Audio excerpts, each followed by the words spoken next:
Hello and welcome back. Now, what we're going to do today is we're going to see if this head is warped and does it need skimming. Now, on some of my other videos, I showed you how to do this with kind of a normal metal ruler. And just because it's YouTube, people are moaning, saying you can't check it with a normal metal ruler. I do have this. This is as good as you're going to get. This is absolutely phenomenal, but they're ridiculously expensive. The normal person isn't going to spend 500 euros on one of these to test a head once in a while. This is a full-on engineering grade. It's as good as you're going to get. So I'm just trying to show people you don't particularly need stuff. I'm struggling with the sun. I'm going to have to move the camera in a minute. But what I am going to do, a couple of things I did find. Someone had glued all this on here before, all the plastic, it just fell off in my hand. It's been done before. The head gasket, I can't see anything too wrong with the head gasket, but it's a metal head gasket, so sometimes you don't, even though it could be bad. I can't see anything physically wrong with it. I'm going to take off this. You just can't, just off camera here. I'll take off that in a minute, and that's for the thermostat housing. But what I do want to check is I want to check that we have or we haven't got a warped head.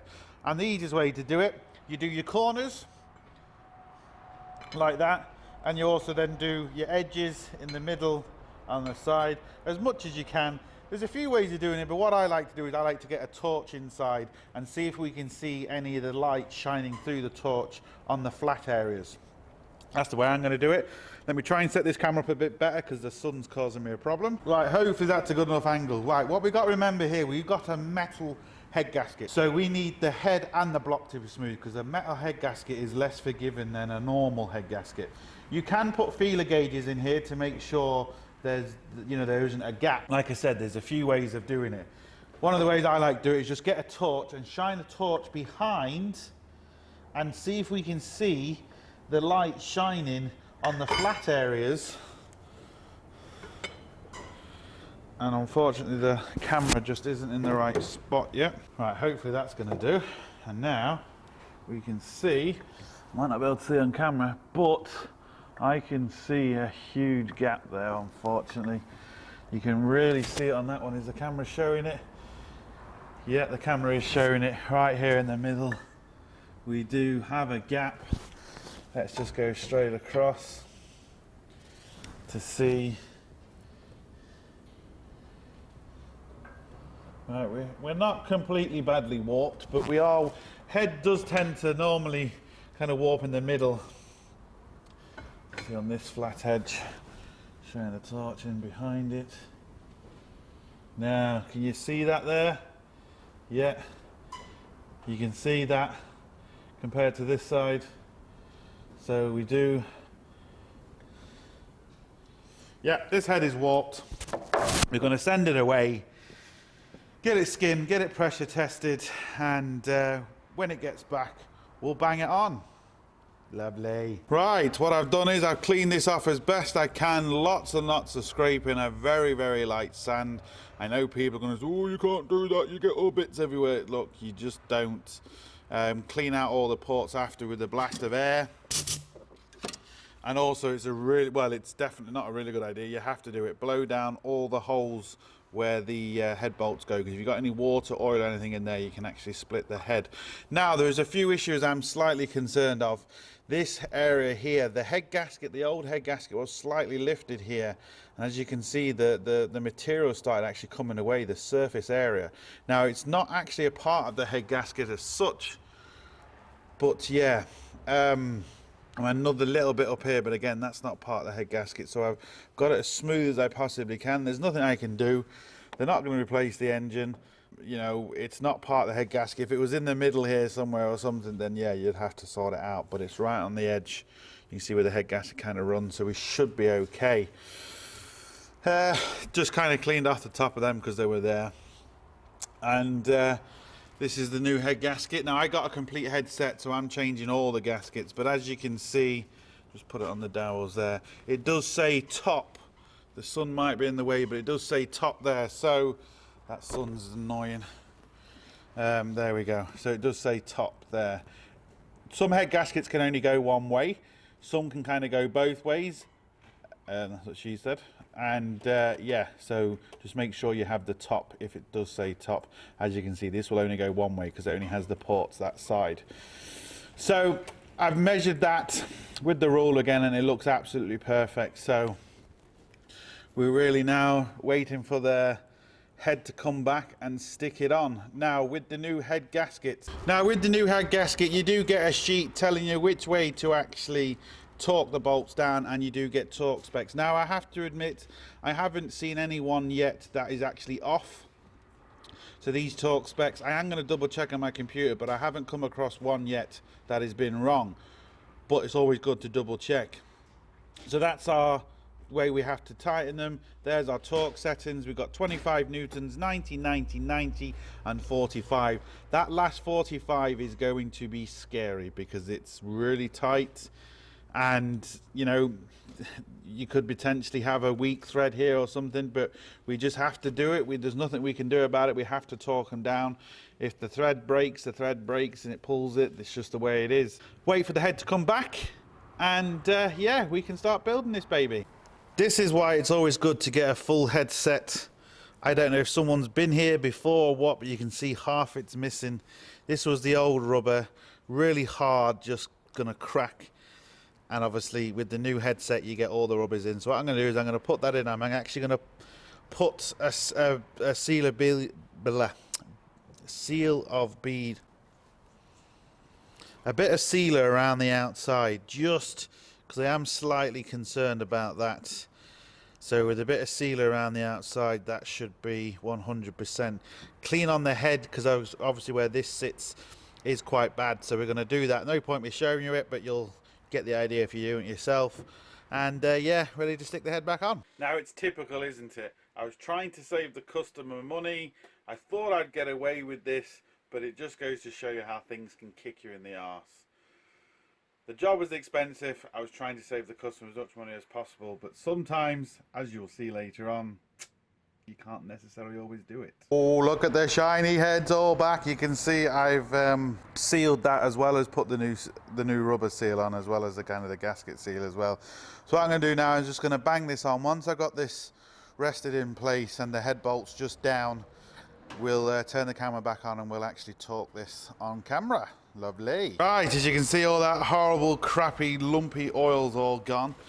What you want to make sure is the head is nice and flat. It's not sticking up. I've just laid the head bolts in. I haven't done anything yet. I've lined up my timing marks back to where they were, so I know I'm not going to have an issue. If you are worried about it, you can always put all your pistons to the middle. That way your valves won't hit. But once you line everything back up to your original marks, you know it was fine when you took it off, so it has to be fine when you put it back on. What I will do is I'll show you the first 25 newtons and the last 45 degrees, because there's no point me showing you everything. What I do like to do is mark it with some sort of pen once I've done one, because I have to essentially tighten these 4 times, so I like to put a mark on so I know how many times I've done it, because it is quite easy to forget which way you've done it. Follow the marks on there. You can see 1, 2, 3, 4, 5 and so on. There is our torque sequence. So what I'm going to do, I get my torque wrench out. I'm just going to spin them down just until they just heat there, not until they just till they hit the head, and then I'll get my torque wrench out and we'll go from there. Right, so we're good to go. Now this torque wrench does have angles built into it, but there's no way this is going to do 390s and a 45, so I have a different tool for that. So we'll just put this down to 25, and we'll follow the pattern.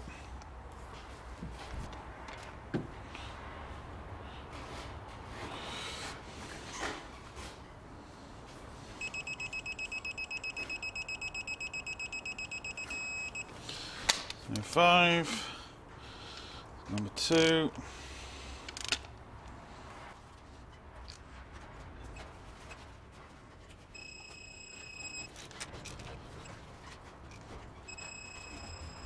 Four, 5, 6,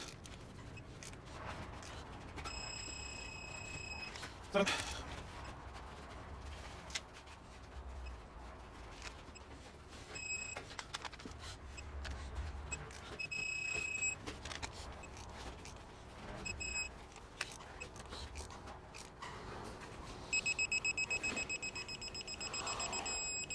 Now, so they're all done. So what I'm going to do is I'm going to do the 390s, and then once I turn the camera back on, we'll do the last 45. Then I'm going to mark them with my Tipex, wherever that's gone.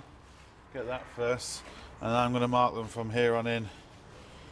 Put it up to 90 degrees, and once I've done that 3 times, I'll show you the last 45. The scary 45. Right, I'm on my last 45. I've got 3 marks on each bolt, and remember, I didn't actually mark the first line, so that's, you know, we know we're okay. But I don't like the way these are tightening down. A couple of them just don't feel right. The bolt seems to be kind of jumping. This has had a head gasket at least once in its life. At least once. It could have even had 2. So I don't know, you know, what's been done to the head. The block or anything like that, but they just doesn't feel 100% right for me. Anyway, the last 45, I'm going to be able to do it with the actual torque wrench, which is going to be good. Right, 45 degrees, last tighten, and let's go for it.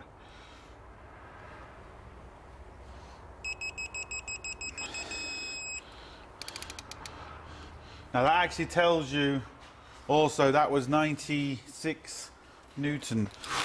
That one felt good. So we'll mark that one. That one felt good.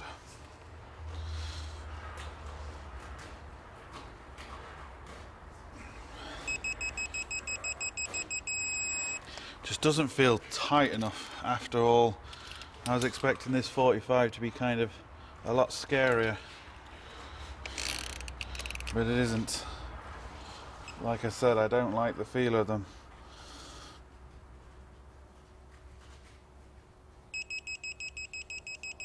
But so far, they've all been exactly the same, so maybe it was nothing. They're all feeling, they're all feeling, they're all feeling. There, did you see that? Did you feel that? That kind of slipped. I just don't like that. And that doesn't feel as tight as the others. Don't like that. Really don't like that. Right, I'm going to mark that one, and I'm going to mark the camshaft here because I don't like that one. Let's see how many we get.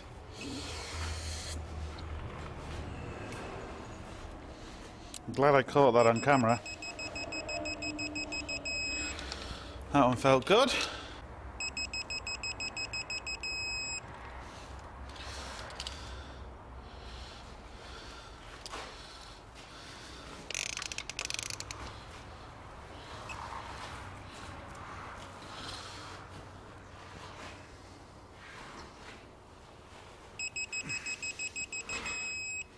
That one didn't feel as tight as the others.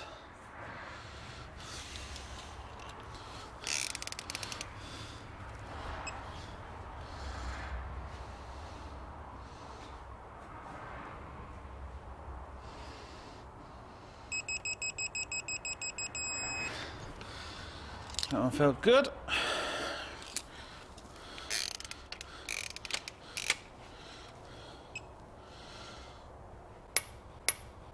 There we go again.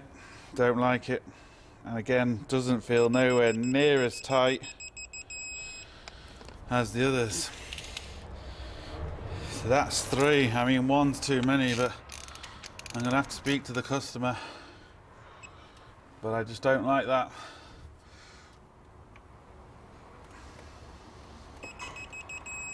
There we go. Bingo. Right. Kind of have to speak to the customer before I go any further, because we got 2 bolts that kind of slipped and they don't feel as tight. Now the little kind of slipping necessarily wouldn't bother me as such if they felt as tight as what they are. That could have been anything.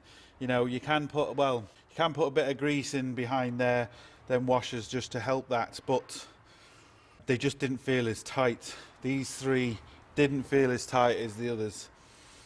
And I used the same torque wrench, so I know the length was the same with all of them. So yeah, I'm gonna have to have a word with the customer and see what they want me to do, because we could potentially have a problem here.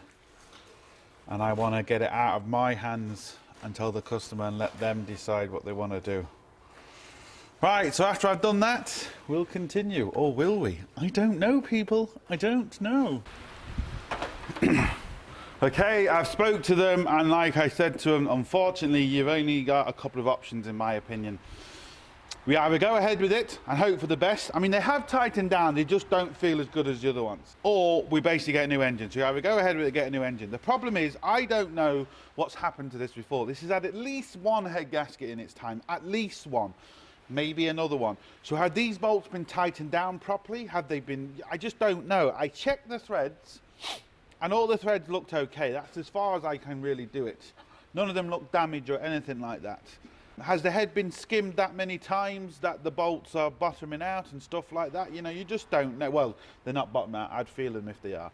So this is the issue. And before anyone comments and say, oh yeah, we'll just take it off and get it sorted, believe me, it's cheaper for me to take this head off now, get new head bolts, new head gaskets, take the block out, get it machined, get it drilled, get it, it's cheaper to buy a new engine, I can assure you.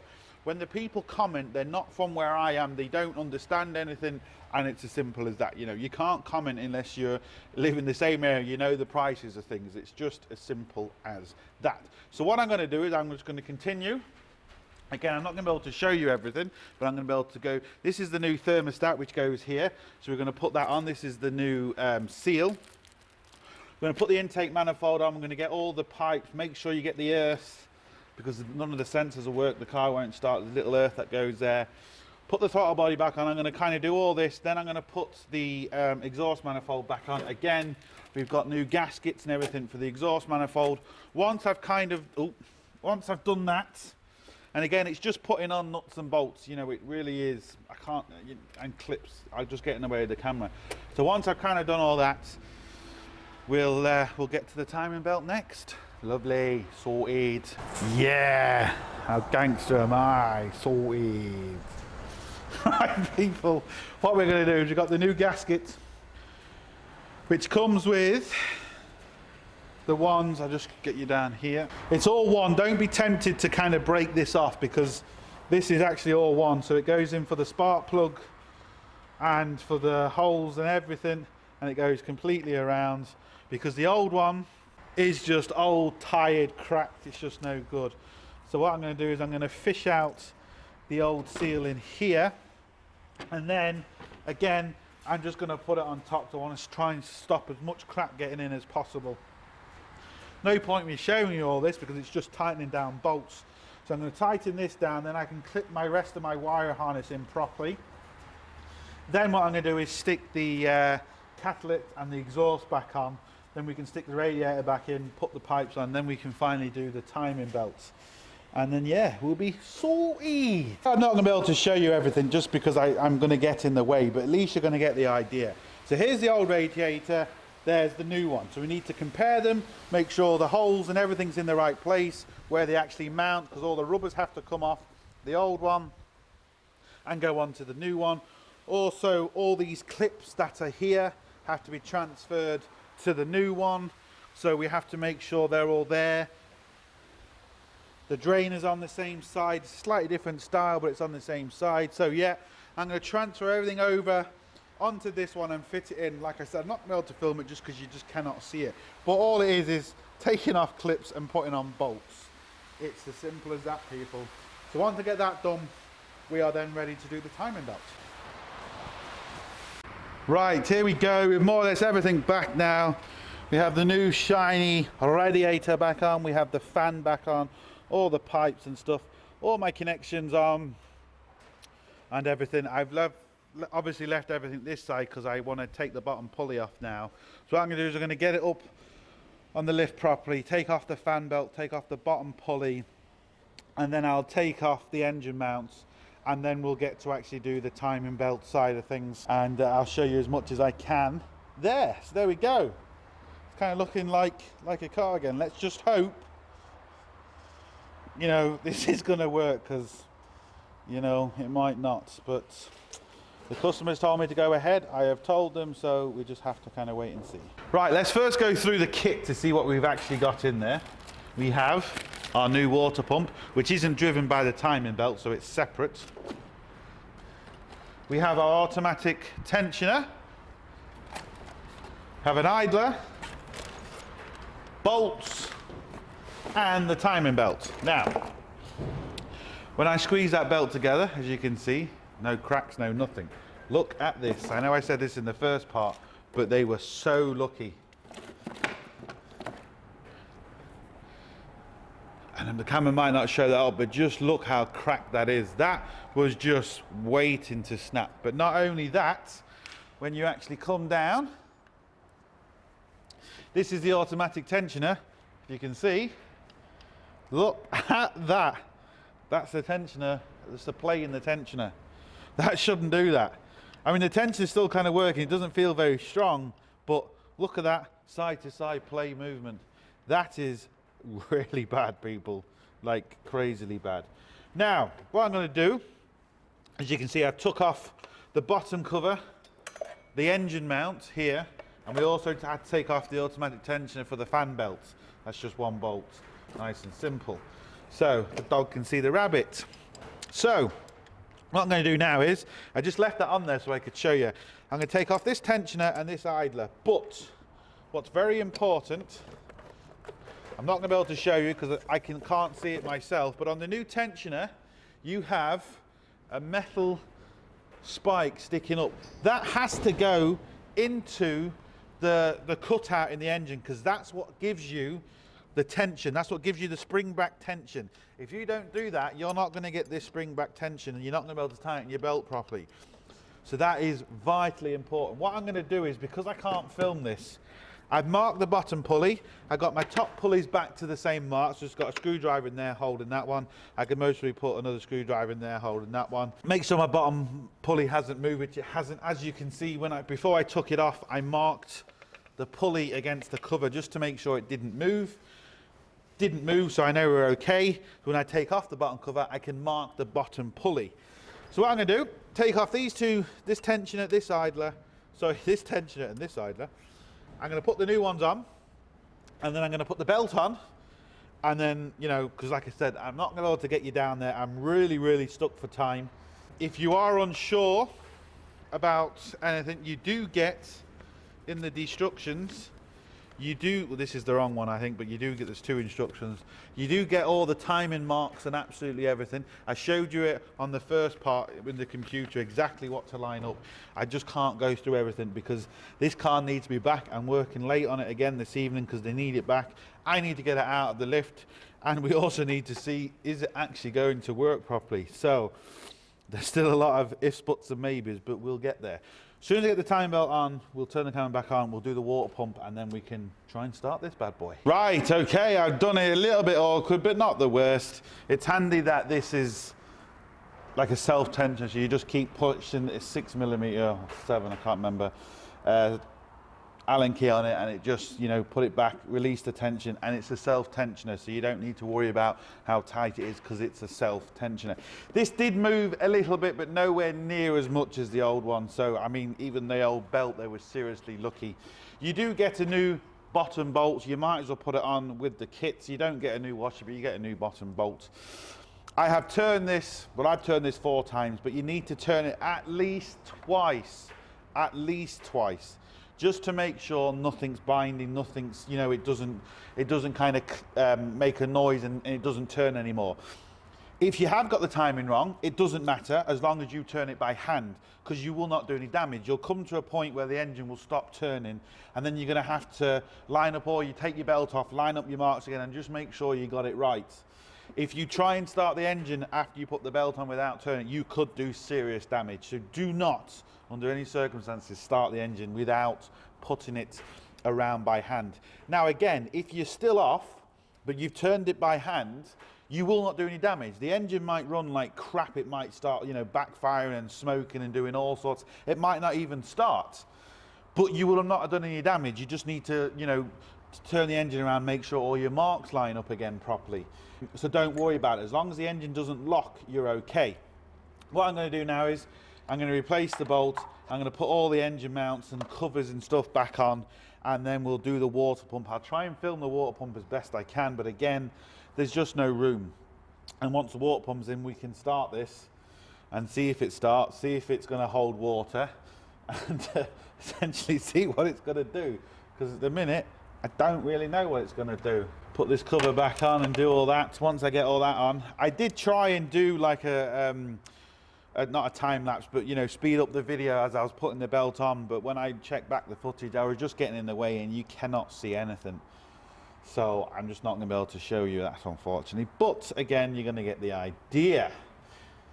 It's a job, if you're not confident, do not do your timing belt. You know, take it to someone or anything like that. Don't kind of think you'll be able to do it if you're not 100% sure, because you will.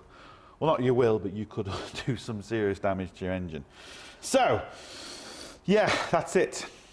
Put the covers on and put the engine mount back on, and then do the water. Well, maybe I do the water pump without putting the cover. I don't know yet. I'm going to put the covers on and we'll see, because maybe I can just jack up the engine a little bit more when I don't have the engine mount on. Maybe it'd be slightly easier to do the water pump, but the covers are going to have to go back on regard. I've just got the bottom cover on and the bottom pulley just so the timing belt doesn't fall off.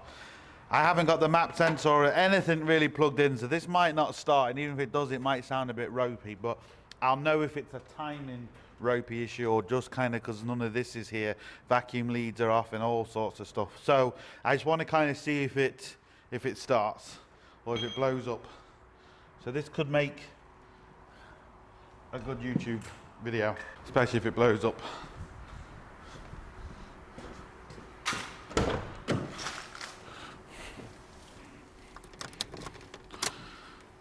I'm going to also turn the engine light on for doing it this way as well, because of the map sensor and stuff, but not worried about that.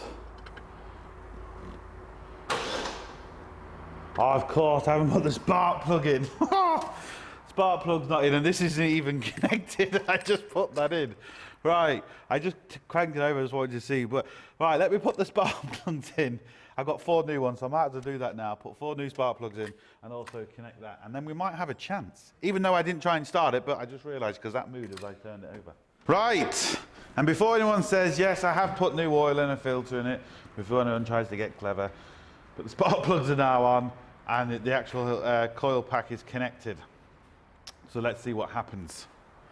Just going to knock it again just to make sure. I'm happy enough now, let's go for it.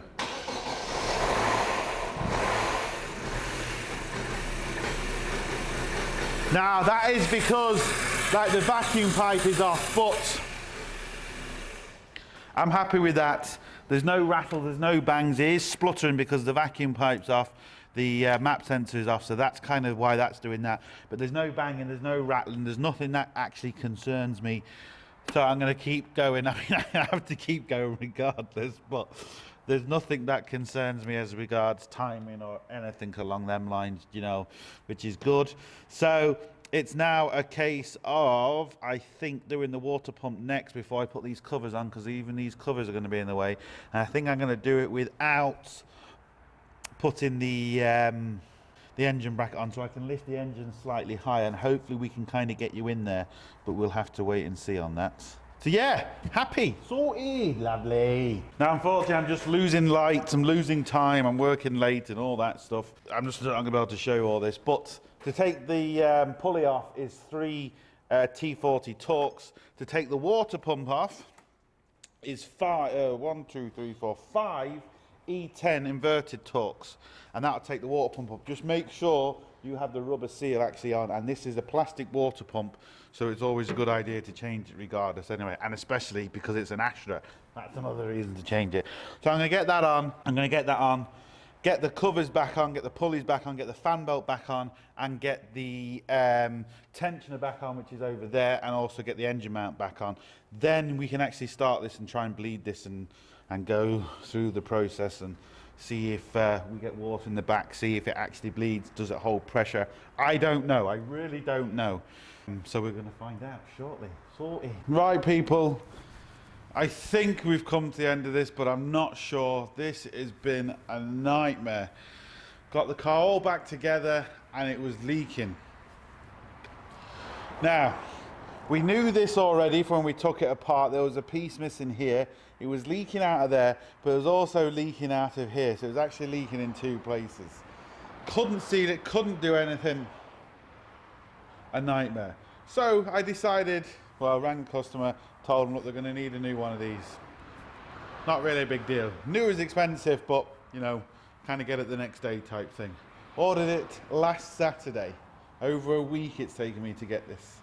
Ordered it last Saturday for being delivered on Tuesday. Went to the manufacturers on Tuesday. It's not there.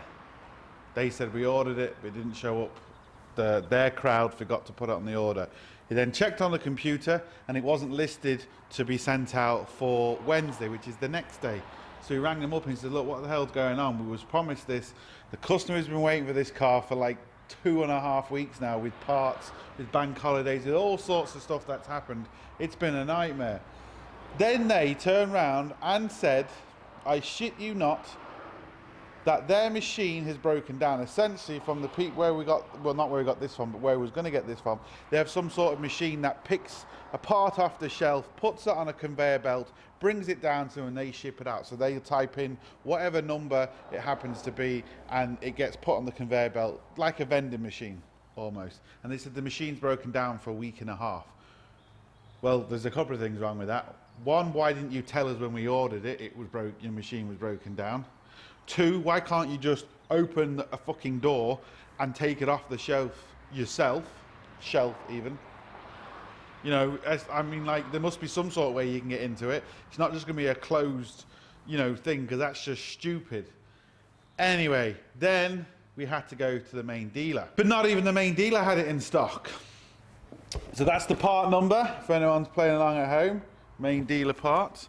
We have got it, a full unit. New seals, and as you can see, there's obviously plastic all around here, so this is going to seal a lot easier. And obviously there's no crack in here or anything.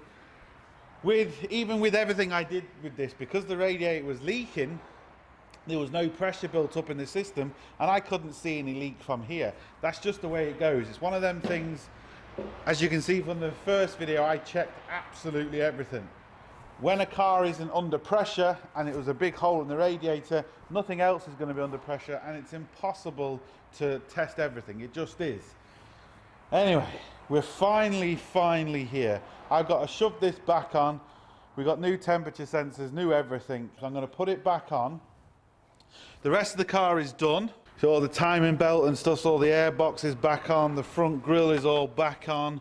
All my, obviously apart from here, but everything else is back on, clipped into place, absolutely everything. So I'm going to shove this unit on. Hopefully there is no more problems, because if there is, I just don't know what we're going to do.